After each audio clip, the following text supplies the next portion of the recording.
نبی کریم صلی اللہ علیہ وآلہ وسلم نے قیامت کی کچھ نشانیاں بیان کی ہیں۔ ان نشانیوں میں سے ایک نشانی امام مہدی کا ظہور بھی ہے۔ آخر کون ہے یہ امام مہدی؟ کیا یہ واقعی اس دنیا سے ظلم و ستم کو ختم کر دیں گے؟ تو آئیے اس ویڈیو میں جانتے ہیں۔ مہدی کا مطلب ہے صحیح راستے کی طرف چلانے والا۔ امام مہدی آپ صلی اللہ علیہ وآلہ وسلم کی نسل سے ہوں گے اور ان کا نام بھی آپ صلی اللہ علیہ وآلہ وسلم کے نام پر ہوگا۔ امام مہدی ان کا لقب ہوگا، جبکہ ان کا نام محمد یا احمد ہوگا، اور وہ مکہ میں خود کو ظاہر کریں گے۔ اس وقت مکہ کے علاوہ ہر جگہ ظلم و بربریت کا دور ہوگا۔ امام مہدی کے والد کا نام عبداللہ اور والدہ کا نام آمنہ ہوگا۔ امام مہدی حضرت علی رضی اللہ تعالی عنہ اور بی بی فاطمہ رضی اللہ تعالی عنہا کی نسل سے ہوں گے۔ ناظرین و سامعین، کچھ عرصہ پہلے ایک شخص نے خود کو امام مہدی ہونے کا دعویٰ کیا تھا۔ اس شخص کا نام محمد قاسم ہے اور یہ پاکستان کا رہنے والا ہے۔ ناظرین، آپ کو بتا دوں کہ یہ امام مہدی نہیں، اللہ کے پیارے رسول حضرت محمد صلی اللہ علیہ وآلہ وسلم نے امام مہدی کے ظہور کی کچھ نشانیاں بیان فرمائی ہیں۔ روایات میں یہ بھی پتہ چلتا ہے کہ امام مہدی کے ساتھ حضرت عیسیٰ علیہ السلام، جن کو اللہ تعالیٰ نے آسمانوں پر اٹھا لیا تھا، جو کہ دوسرے آسمان پر موجود ہیں، حضرت عیسیٰ علیہ السلام اور امام مہدی مل کر دجال کو قتل کریں گے۔ دجال یعنی یہودیوں کا مسیحا۔ اگر ہم قیامت کی نشانیوں کی بات کریں تو ان نشانیوں میں سب سے بڑی نشانی جو نبی کریم صلی اللہ علیہ وآلہ وسلم نے ارشاد فرمائی وہ دجال کا ظہور ہے۔ دجال کا کہنا ہوگا کہ وہ خدا ہے، نعوذ باللہ، اور اس کا اختیار پانی اور ہوا پر ہوگا۔ وہ جب چاہے گا بارش برسا سکے گا اور جب چاہے گا آندھی چلا سکے گا۔ وہ مردوں کو زندہ کر کے دکھائے گا، جس کی وجہ سے کچھ لوگ اس کو خدا مان لیں گے۔ دجال ایک آنکھ سے کانا ہوگا اور اس کے ماتھے پر کافر یا کافر لکھا ہوگا۔ دجال اپنے ساتھ جنت اور جہنم جیسی چیزیں لے کر گھومے گا، اور جو اس کی اطاعت کرے گا یعنی اس کو خدا مانے گا وہ اسے جنت میں ڈال دے گا، لیکن در حقیقت وہ جہنم ہوگی۔ اور جب ایمان والے اس کی اطاعت قبول نہیں کریں گے تو وہ اس کو جہنم میں ڈال دے گا، مگر در حقیقت وہ جنت ہوگی۔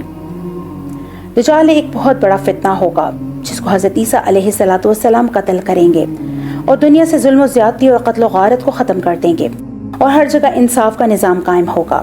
ناظرین و سامعین، جب امام مہدی کا ظہور ہوگا تو اس وقت ان کی عمر 40 سال ہوگی اور وہ تقریباً 7 برس تک دنیا پر حکومت کریں گے اور خلافت کا نظام جاری رکھیں گے۔ وہ خلافت جو کئی سال پہلے ترکی کے فاؤنڈر اتا ترک نے ختم کر دی تھی، اس خلافت کو دوبارہ سے امام مہدی قائم کریں گے۔ امام مہدی کے پاس بطور نشانی حضور علیہ السلام کی تلوار اور ان کا کرتا بھی ہوگا۔ ناظرین، اب بات کرتے ہیں امام مہدی کے ظہور کی نشانیوں کی، کیونکہ بہت سے لوگ آج تک امام مہدی ہونے کا دعویٰ کر چکے ہیں، جس کی وجہ سے دنیا میں پہلے ہی بہت انتشار پھیل چکا ہے، اور بہت سے لوگ تو ایسے لوگوں کو اب پہلے امام مہدی بھی مان چکے ہیں۔ لیکن ہمیں حضور علیہ السلام نے کچھ نشانیاں بتلا دی تھیں جن سے یہ جانا جا سکتا ہے کہ حقیقی امام مہدی کون ہے۔ ناظرین، ترمذی شریف کی حدیث ہے کہ پیارے نبی پاک صلی اللہ علیہ وآلہ وسلم نے فرمایا، قیامت قائم نہ ہوگی جب تک کہ حکمران ایک ایسا شخص ہوگا جو میری نسل سے ہوگا اور جس کا نام میرے نام سے مطابقت رکھتا ہوگا۔ امام مہدی کے آنے کی سب سے بڑی نشانی یہ ہے کہ درائے فرات پھٹ جائے گا اور اس میں سے سونا ظاہر ہوگا۔ اس سونے کو دیکھ کر لوگ آپس میں جھگڑنے لگیں گے اور ہر کوئی سونے کو لینے کے لیے جھگڑے گا، لیکن اس سونے کو کوئی نہیں لے سکے گا، بلکہ اس دوران بے شمار لوگ قتل ہو جائیں گے اور جنگ چھڑ جائے گی۔ نبی کریم صلی اللہ علیہ وآلہ وسلم نے مسلمانوں کو اس جگہ جانے اور سونا لینے سے منع فرمایا ہے۔ دوسری نشانی یہ ہے کہ رمضان المبارک کی پہلی تاریخ کو چاند گرہن اور اسی تاریخ کو دوپہر کے وقت سورج گرہن ہوگا۔ یہ ایسا گرہن ہوگا جیسا اس سے پہلے آج تک نہیں ہوا ہوگا۔ اور مشرق کی طرف سے ایسی آگ پھیلے گی جو سب کچھ تباہ کر ڈالے گی۔ زلزلوں کا آنا بھی عام ہو جائے گا۔ امام مہدی کے ظہور سے پہلے ایک قبائلی لڑائی ہوگی۔ اس سال منع میں جنگ ہوگی اور بہت لوگ مارے جائیں گے، اور حاجیوں کو بھی اسی سال لوٹا جائے گا، جس کی وجہ سے بہت زیادہ قتل و غارت ہوگا۔ اس کے علاوہ امام مہدی کے ظہور کی نشانیوں میں سے سفیانی کا ظہور بھی شامل ہے۔ سفیانی سے مراد ابو سفیان کی اولاد میں سے جو کہ خود کو دمشق میں ظاہر کرے گا۔ بہت سی روایات کے مطابق اس کا نام عروہ بن محمد ہوگا۔ وہ بہت ظالم انسان ہوگا اور اس کا کام انتشار، قتل و غارت پھیلانا ہوگا۔ وہ اتنا ظالم ہوگا کہ چھوٹے چھوٹے بچوں کو بے دردی سے قتل کر دے گا۔ حضور نبی کریم صلی اللہ علیہ وآلہ وسلم کی ایک حدیث کا مفہوم ہے کہ دمشق سے ایک ایسا آدمی ظاہر ہوگا جو بہت ظالم ہوگا۔ جب اس کو امام مہدی کے ظہور کی خبر ملے گی تو وہ فوراً اپنا ایک لشکر ان کو قتل کرنے کے لیے روانہ کر دے گا، لیکن وہ لشکر رستے میں ہی زمین میں دھنسا کر ہلاک کر دیا جائے گا۔ امام مہدی کے ظہور کی سب سے بڑی نشانی یہ ہے کہ وہ شہر جس کی فتح کی نصرت حضور نبی پاک صلی اللہ علیہ وآلہ وسلم نے کئی صدیوں پہلے سے بیان کر دی تھی، یعنی قسطنطنیہ، جسے کانسٹینٹی نوبل بھی کہا جاتا ہے، جو کہ اب ترکی کا کیپٹل بھی ہے۔ اس شہر کو سلطان محمد فاتح نے فتح کیا تھا۔ حضور نبی پاک صلی اللہ علیہ وآلہ وسلم کی حدیث کے مطابق یہ شہر بھی مسلمانوں کے ہاتھ سے نکل جائے گا۔ جب امام مہدی کا ظہور ہوگا تو اس وقت اللہ تعالیٰ ان کی مدد کے لیے حضرت عیسیٰ علیہ السلام کو بھیجیں گے، جو یہودیوں کے مسیحا یعنی دجال کو قتل کریں گے اور اس فتنے سے دنیا کو پاک کر دیں گے۔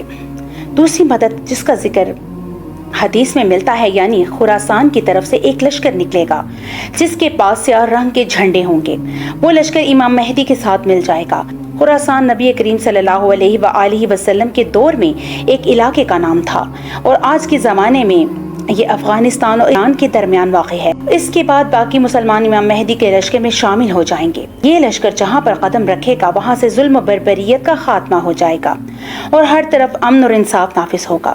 خلافت کا نظام جسے کچھ سالوں پہلے اتا ترک نے ختم کر دیا تھا، وہ خلافت ایک دفعہ پھر سے امام مہدی قائم کریں گے۔ امام مہدی 7 برس تک حکومت کریں گے اور ان کا انتقال بھی ہوگا اور ان کی نماز جنازہ بھی پڑھائی جائے گی اور ان کی نماز جنازہ حضرت عیسیٰ علیہ السلام پڑھائیں گے۔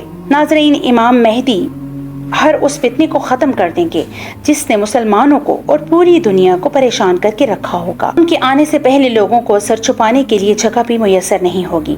امام مہدی کا لشکر خراسان سے نکل کر سیدھا یروشلم میں جائے گا اور اس کو فتح کرے گا، اور پھر ظلم و بربریت کا وہ دور جو آج بھی قائم ہے ایک دفعہ پھر سے ختم ہو جائے گا۔